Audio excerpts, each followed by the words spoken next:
James by Percival Everett. Chapter 1. Those little bastards were hiding out there in the tall grass. The moon was not quite full, but bright, and it was behind them, so I could see them as plain as day, though it was deep night. Lightning bugs flashed against the black canvas. I waited at Miss Watson's kitchen door, walked the loose stepboard with my foot, knew she was going to tell me to fix it tomorrow.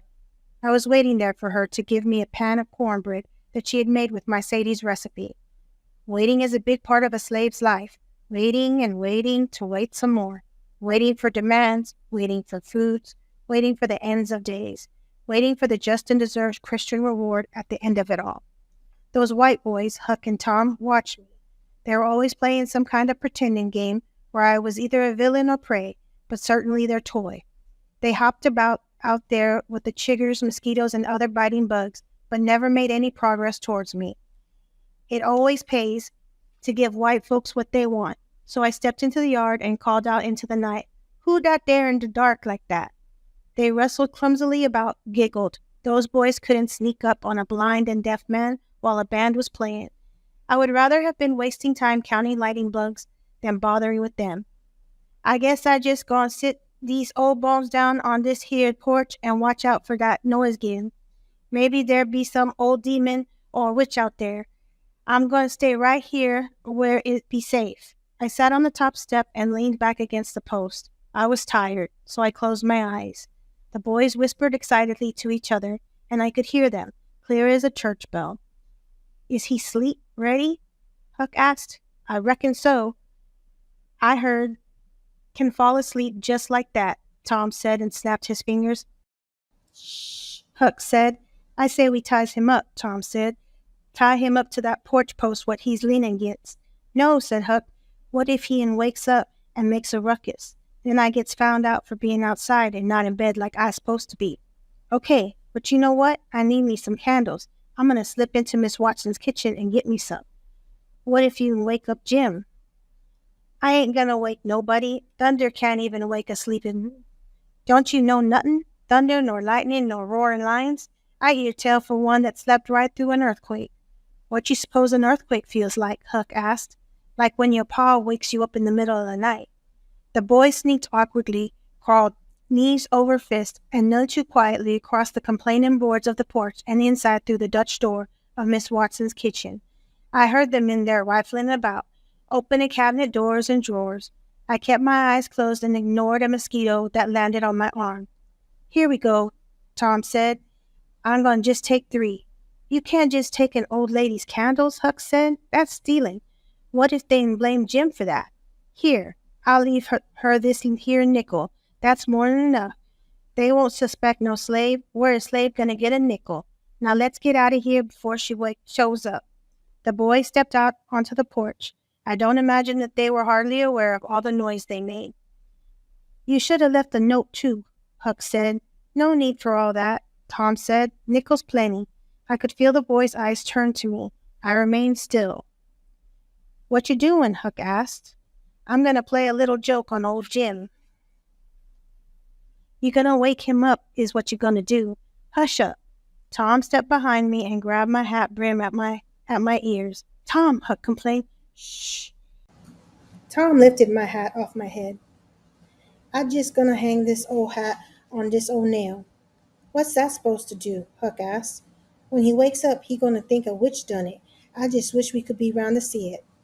"Okay, it be on the nail. Now let's get," Huck said.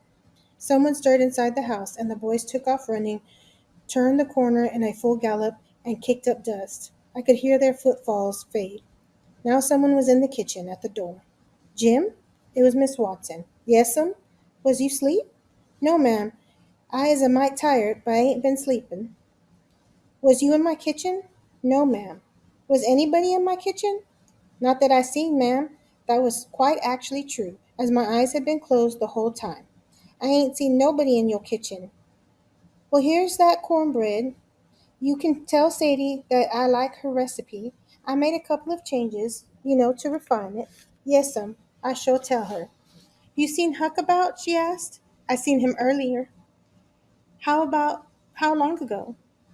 "A spell," I said.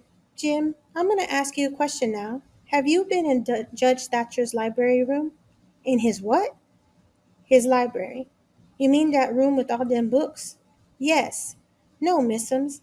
I seen them books, but I ain't been in the room. Why for you been asking me that? Oh, he found some books off the shelves. I laughed. What am I going to do with the book? She laughed too. The cornbread was wrapped in a thin towel, and I had to keep shifting hands because it was hot. I considered having a taste because I was hungry, but I wanted Sadie and Elizabeth to have the first bites. When I stepped through the door, Lizzie ran to me, sniffing the air like a hound. What's that I smell? She asked. I imagine that would be this cornbread, I said. Miss Watson used your mama's special recipe, and it certainly does smell good. She did inform me that she made a couple of alterations. Sadie came to me and gave me a kiss on the mouth. She stroked my face. She was soft, and her lips were soft, but her hands were as rough as mine from work in the fields, though still gentle. I'll be sure to take this towel back to her tomorrow. White folks always remember things like that. I swear, I believe they set aside time every day to count towels and spoons and cups and such. That's the honest truth. Remember that time I forgot to put that rake back in the shed? Sadie had the cornbread on the block, a stump really, that served as our table. She sliced into it. She handed portions to Lizzie and me. I took a bite and so did Lizzie. We looked at each other. But it smells so good, the child said. Sadie shaved off a sliver and put it in her mouth. I swear that woman has a talent for not cooking. Do I have to eat it? Lizzie asked. No, you don't, Sadie said. But what are you going to say when she asks you about it? I asked. Lizzie cleared her throat. Miss Watson, that's some cornbread like I never before ate. Try that be, I said. That would be the incorrect grammar. That be some of cornbread like I never ate, she said. Very good, I said. Albert appeared at the door of our shack.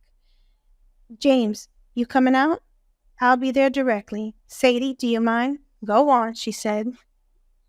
I walked outside and over to the big fire where the men were sitting. I was greeted and then I sat. We talked about what happened to the runaway over at another farm. Yeah, they beat him real good, Doris said. Doris was a man, but that didn't seem to matter to the slavers when they named him. All of them are going to hell, old Luke said. What happened to you today? Doris asked me. Nothing. Something must have happened, Albert said. They were waiting for me to tell them a story. I was apparently good at that, telling stories. Nothing except I got carried out to New Orleans today. Aside from that, nothing happened.